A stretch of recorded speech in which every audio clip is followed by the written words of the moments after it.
यत्कृपात्वमहं वन्दे परमानन्दमाधवम्।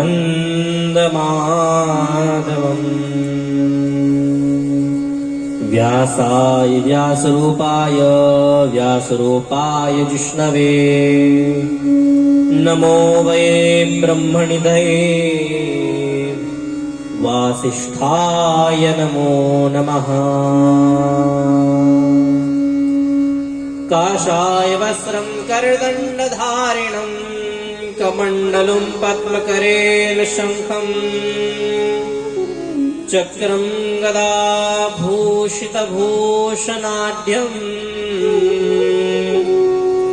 श्रीपादराजं शरणं प्रपद्ये।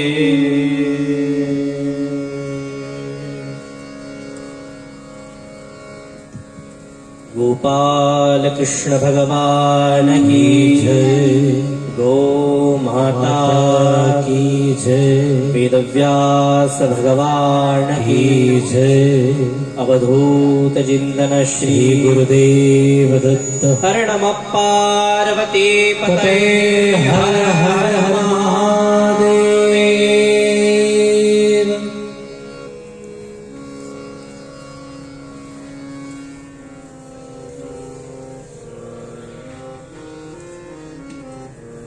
आनंदगंध परमात्मा अकारण करुणावर्णालय आनंदघन चिदघन परमज्ञान कैवल्य तेजोनिधि परात्पर स्वरूप अखिलेश्वर चिदानंद रूप भगवान सच्चिदानंद घन भगवान श्री कृष्णांच्या या अत्यंत अतिदिव्य कथेमध्ये सम्मिलित भगवती जगज्जननी यज्ञेश्वरी गोमातेच्या कृपाशीर्वादाने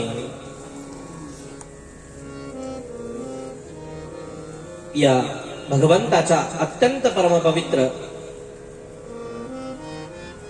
श्रीमद भागवताच्या प्रांगणात उपस्थित असणाऱ्या समस्त श्रोतृवंदांच्या हृदयस्थ पटलावरती विराजमान असणाऱ्या भगवान गोपाल कृष्णांना प्रणाम करून आजच्या या वाक्पुष्परूपेला सेवा आरंभ करतो।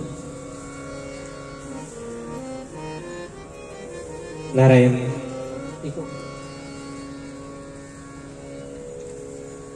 भगवान गोपाल कृष्ण भगवान के अत्यंत परम प्रिय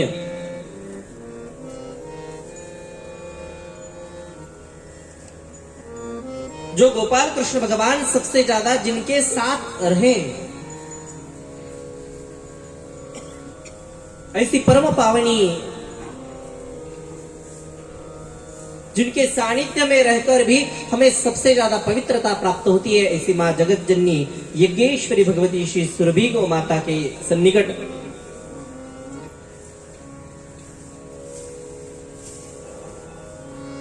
विराजमान होकर आजपासून 7 दिवसांपर्यंत जो भगवंत त्या गोमातेमध्ये निवास करतो त्या भगवंताची सेवा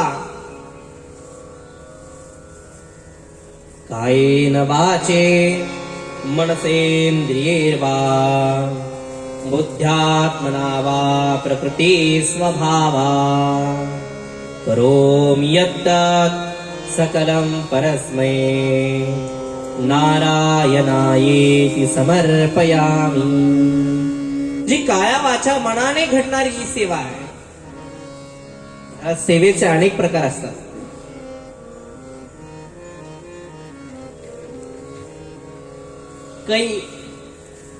जो सेवा कई ऐसी होती है जो काया यानी शरीर के माध्यम से की जाती है,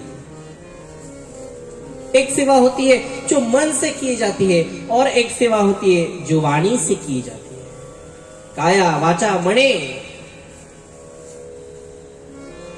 या तिन्ही गोष्टींपासून जी निघणारी उत्पन्न होणारी जी सेवा आहे ती भगवतजननी यज्ञेश्वरी गोमातेच्या चरणी सेवा अर्पण करण्यासाठी केलेला हा अट्टहास